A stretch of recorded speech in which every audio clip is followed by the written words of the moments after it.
finally, one of the most famous Tal endgame, Smyslov Tal, Spartakiad of the Soviet Union, 1964.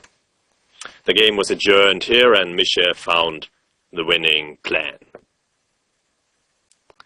Yeah, White must defend his weak a4 pawn, and also the h3, as otherwise there would be an open inroad for Tal's king on the king side, and then the principle of two weaknesses would win. And White's knight is just too badly placed here, and it can't activate itself easily. Yeah, so Tal had sealed king g6, and then in the German analysis found a win, and yeah, I think there's no defense.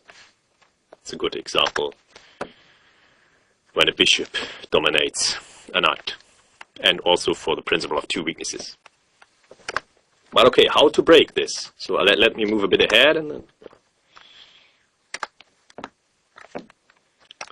how to win here? Which plan did Tal find? How to invade Smyslov's fortress-like setup? Yeah, of course, the bishop must be brought via h5 to d1 or e2, and this breaks White's fortress, as there are three weaknesses on light squares which can be attacked by the bishop, and White can't defend them all. And once one weakness falls, then there will be inroads for the king, and the rest will also remain weak, so there is no defense here. So this is rightly one of the most famous Tal endgames. And of course, again, somehow his dynamics is superior to Smyslov's knight, which wants more time and control and static.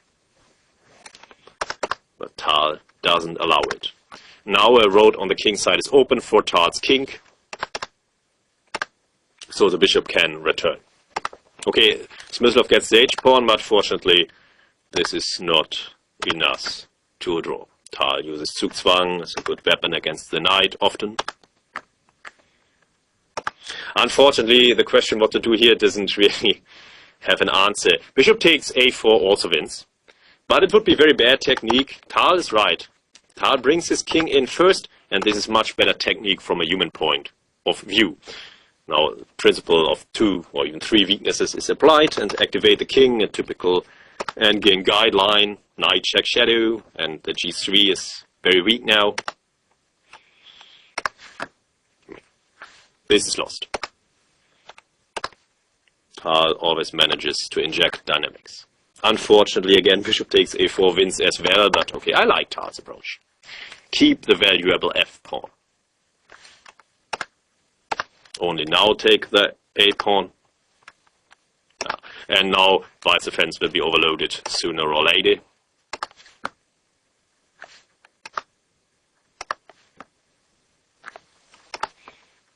Yeah, the c-pawn is also not important. Probably Tal here had already calculated to the end.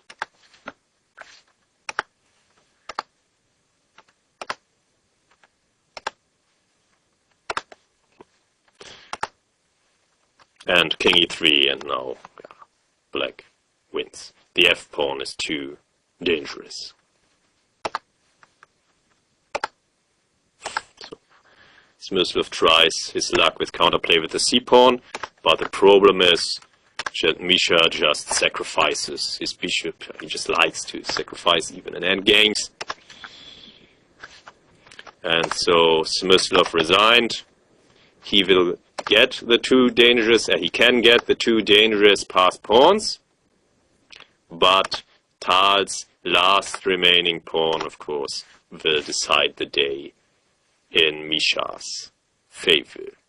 Yeah, really instructive how Tal managed to break Smyslov's fortress-like setup, as his bishop will come via h5, and there is no defense against this plan in the long run.